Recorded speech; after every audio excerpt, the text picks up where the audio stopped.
yang kedua kitab Ayatul Ahkam karya Imam As-Sabuni, surah An-Nur ayat 27 sampai ayat 29.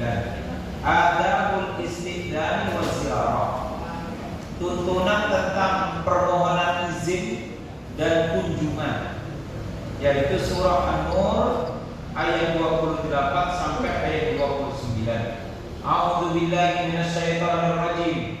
Ya ayyuhalladzina amanu, wahai orang-orang yang beriman, la tadkhulu buyutan, janganlah kalian masuk ke rumah-rumah, ghaira buyutikum, yang bukan rumah milik kalian, hatta tasta'nizu, sehingga kalian meminta izin, wa tusallimu, dan mengucapkan salam ala ahliha, kepada penghuninya.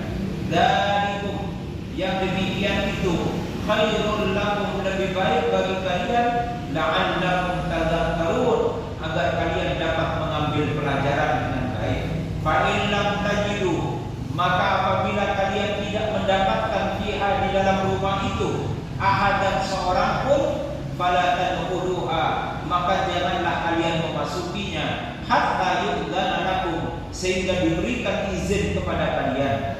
Wa in qila, dan jika dikatakan lakum kepada kalian, irji'u, pulanglah, farji'u, maka hendaklah kalian pulang. Wa azka, dia lebih suci, lakum, bagi kalian, wallahu, dan Allah, bima ta'maluna, dengan apa yang kalian kerjakan, alimun, maha mengetahui. Laisa alaikum, tidak ada bagi kalian junahun, dosa, antadkhulu, untuk memasuki buyutan, rumah-rumah, ghaira maskunatin, yang tidak ada penghuninya, fiha, di dalamnya, mata'ul lakum, kalian memiliki harta benda, wallahu ya'lamu, dan Allah mengetahui, ma tubduna, apa yang kalian tampakkan, wa ma taktumuna, dan apa-apa yang kalian sembunyikan. Bapak Ibu yang dimuliakan Allah Subhanahu wa taala, di dalam masyarakat jahiliyah zaman dulu, berangkat menunaikan ibadah haji itu membutuhkan waktu 3 bulan, bahkan sampai 4 bulan, yaitu bulan Syawal, bulan Dzulqa'dah, bulan Dzulhijjah, dan Muharram. Minimal bulan Dzulqa'dah, bulan Dzulhijjah, dan Muharram. 1 bulan berangkat, namanya bulan Dzulqa'dah, bulan yang diharamkan orang berperang. Lalu prosesi ibadah haji di Al-Makkah Al-Mukarramah itu di bulan Dzulhijjah, orang juga dilarang untuk berperang. Kemudian melakukan perjalanan pulang juga 1 bulan, yaitu bulan Muharram. Maka bulan Muharram dilarang juga untuk terjadinya perang, yang disebut dengan bulan haram. Jadi bulan Dzulqa'dah itu bulan haram. Kenapa dijadikan sebagai bulan haram? Karena dari segala penjuru negara mereka melakukan perjalanan darat menuju ke Al-Makkah Al-Mukarramah untuk melaksanakan ibadah haji. Dan kebiasaan ini terjadi sebelum Islam turun, sebelum Nabi Muhammad diutus. Itu sudah terjadi seperti itu. 1 bulan perjalanan di Jazirah Al-Makkah Al-Mukarramah juga 1 bulan, lalu mereka pulang itu juga 1 bulan. Karena waktu itu nggak ada pesawat, orang jalan kaki atau naik unta atau orang naik kapal kalau dari luar Jazirah Arab. Maka 1 bulan perjalanan, 1 bulan di tanah Makkah, kemudian 1 bulan pulang. Bapak Ibu sekalian yang dimuliakan Allah Subhanahu wa taala, berarti di zaman dulu orang yang melaksanakan ibadah Makkah, mereka akan meninggalkan rumah selama 3 bulan. Sehingga ketika orang-orang Arab ini melaksanakan ibadah haji 3 bulan, waktu yang dipakai oleh mereka berangkat prosesi sampai nanti pulang, maka mereka punya keyakinan ketika rumah itu ditinggalkan mereka untuk menunaikan ibadah haji, maka rumah mereka sudah ditempati oleh makhluk-makhluk halus. Sehingga untuk masuk ke dalam rumah ini tidak bisa lagi dari pintu depan, karena pintu depan itu dikuasai oleh bangsa jin. Sehingga mereka punya kepercayaan ketika akan masuk ke dalam rumah, dia harus mengendap-endap dan lewat pintu belakang. Sehingga kemudian ditegurlah kebiasaan masyarakat Arab Jahiliyah ini ditegurlah dengan Allah Subhanahu wa taala menurunkan Al-Qur'anul Karim dengan mengatakan di dalam Al-Qur'anul Karim Allah Subhanahu wa taala itu berfirman, yas'alunaka 'anil ahillah qul hiya mawaqitu lin-nas wal hajj wa laysa al-birru bi an ta'tul buyuta min zuhuriha walakinnal birra man ittaqa wa'tul buyuta min abwabiha.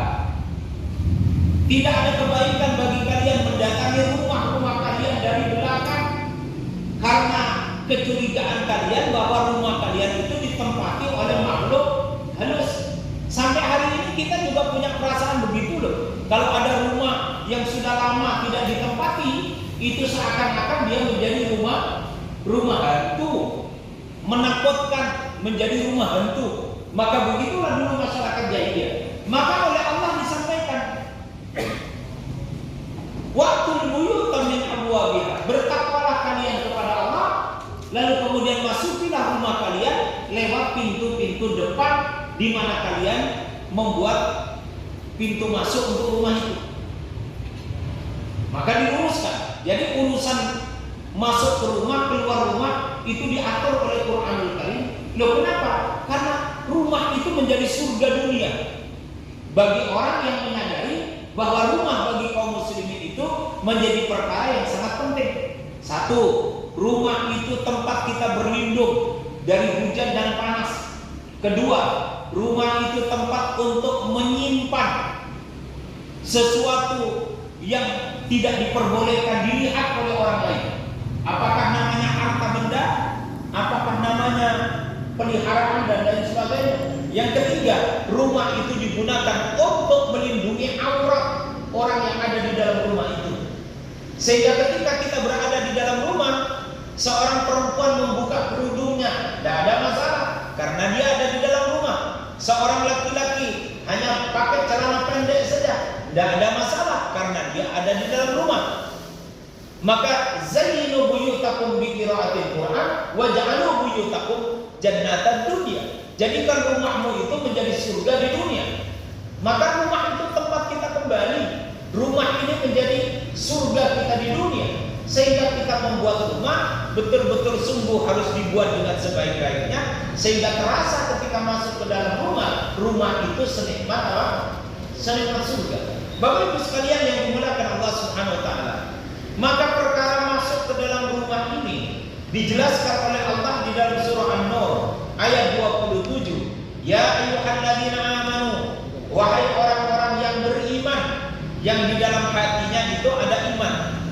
Ada iman, kepercayaan kepada Allah, kepada Rasul, kepada hari akhir. Berarti perintah ini kan hampir sama dengan perintah Ramadan. Ya ayyuhalladzina amanu kutiba alaikumussyam. Ini juga sama. Ya ayyuhalladzina amanu, wahai orang-orang yang punya iman di dalam hatinya, la tadkhulu buyutan ghaira buyutikum.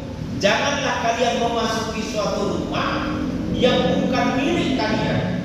Hatta suatu sadimu.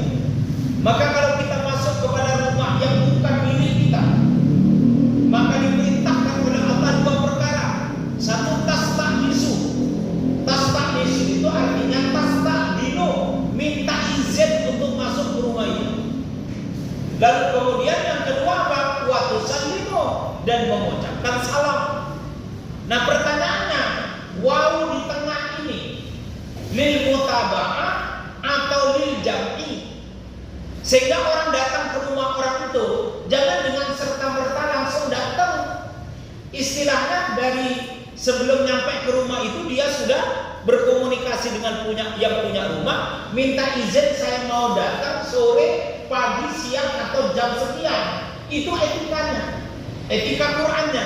Jangan mau ujuk-ujuk langsung kepalanya muncul. Oh, tasta'nisu dulu, minta izin dulu. Bro, saya mau datang nanti sore, boleh enggak? Boleh, baru kita berangkat. Ini kadang-kadang belum ada janjian, belum kita calling, belum kita kasih informasi, ujuk-ujuk langsung datang. Maka yang datang, mohon maaf, kadang-kadang terkejut. Satu, belum masak air untuk menghidangkan minuman. Dua, belum menyiapkan makanan. Maka etikanya orang mau bertamu itu WA dulu. Sekarang kita ada WA.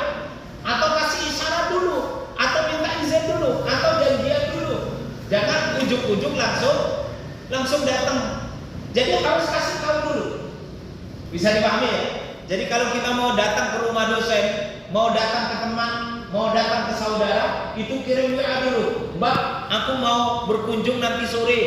Boleh apa enggak? Oh boleh. Baru kita datang. Ketika sudah sampai di depan pintu rumah, maka kata Rasulullah SAW, fakumu yasiran au yamina. Maka jangan berdiri di tengah-tengah pintu, tetapi ambil